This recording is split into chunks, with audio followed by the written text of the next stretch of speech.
Et salut tout le monde, c'est Antoine de la chaîne Spacewalk et j'espère que vous allez bien. Alors aujourd'hui, comme prévu, voici la deuxième et dernière partie sur l'exploration spatiale. Alors veuillez m'excuser pour la qualité sonore des premiers épisodes, mais je n'avais pas encore de micro digne de ce nom.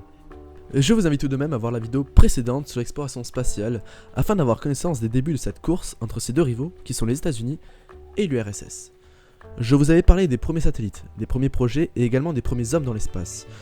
Je vous invite également à aller voir la vidéo sur la chaîne Laika qui fut le premier être vivant à aller dans l'espace. 6, 5, 4, 3, 2, 1, 0. All engine running. Liftoff. Spacewalkers, a spacewalk. Spacewalk is always very exciting. Nous nous étions arrêtés en l'année 1965, lorsque le premier satellite français a été envoyé dans l'espace. Nous arrivons maintenant à cette course sans pitié à la conquête de la Lune.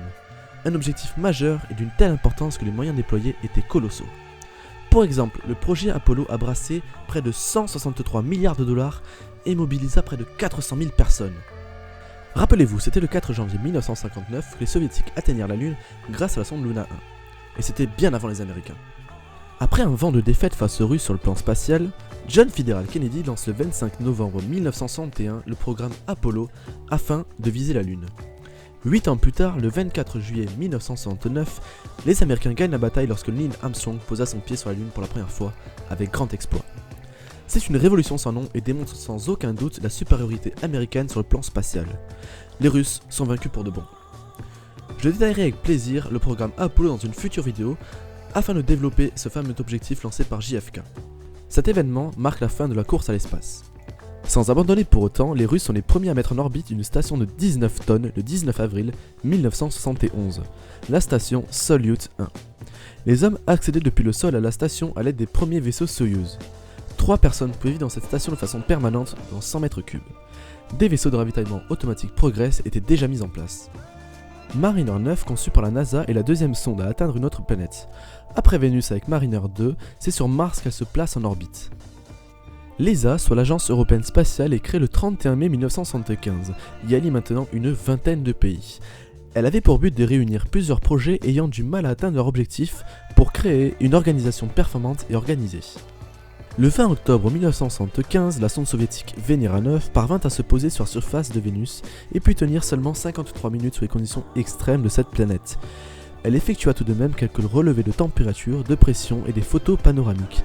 C'était la première fois que nous avions des photos d'une surface d'une autre planète que la Terre. C'est un nouvel exploit pour les Russes. La NASA les suit de près et leur première sonde se pose avec succès sur Mars le 20 juillet 1976. Il s'agit bien évidemment de Viking 1 qui resta fonctionnel 6 ans et 116 jours depuis l'atterrissage. Il était accompagné d'un orbiteur qui lui effectua des photos de la surface de Mars de plus ou moins loin grâce à son orbite elliptique. Il a également survolé le satellite naturel de Mars, Phobos, que voici. Oui, cette grosse patate là. Quelques années plus tard, le 12 avril 1980, le premier décollage de la navette spatiale américaine Columbia est effectué. Elle réalisa 28 vols spatiaux pour un total de 300 jours en orbite, où elle réalisa 4808 rotations autour de la Terre. Elle fut également la première navette commandée par une femme, Eliane Collins, que voici. Malheureusement, cette navette connut un tragique événement lors de sa rentrée atmosphérique le 1er février 2003, où elle se désintégra en vol, tuant les 7 membres de l'équipage. Allez, revenons un peu à notre gloire personnelle. Jean-Loup Chrétien est le premier Français à aller dans l'espace et le deuxième Européen, le 25 juin 1982.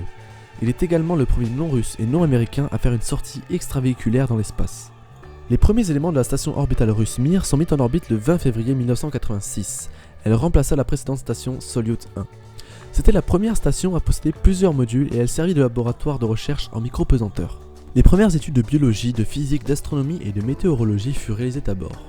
Il fut effectué un record toujours d'actualité sur le plus long séjour d'un homme à bord d'une station, soit 437 jours et 18 heures. Honneur à Valérie Polyakov.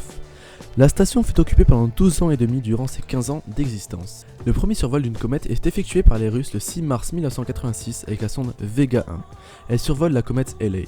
Et enfin, quelques années plus tard, le fameux télescope Hubble est placé en orbite le 25 avril 1990 par la NASA en collaboration avec l'ESA. Il permet de prendre les images de très haute résolution de l'univers observable. Il y a tellement de choses à vous dire qu'une vidéo spéciale Hubble sera faite. Il est fabuleux. Le 4 juillet 1997, la deuxième sonde américaine Pathfinder se pose sur Mars. L'atterrisseur était accompagné d'un petit robot mobile qui devait prospecter la surface à proximité. Le but était d'étudier l'atmosphère de Mars, son climat et sa géologie. Et enfin, en 1998, le premier module de notre fameuse station internationale est placé en orbite. 3 ans après, la station Mir est volontairement précipitée dans l'atmosphère et elle se désintègre en vol. L'ISS est une collaboration internationale. Elle est immense et s'étend sur 110 mètres de longueur pour 74 mètres de largeur avec 30 mètres de hauteur. Sa masse est de 400 tonnes. Sachez qu'il s'agit du projet humain le plus cher jamais réalisé, soit 115 milliards de dollars. Bref, il y aura aussi une vidéo sur cette fabuleuse station. J'en ai fini sur l'exploration spatiale, même s'il lui reste encore quelques sujets bien marquants. Mais ne vous inquiétez pas, ils feront l'objet de vidéos individuelles.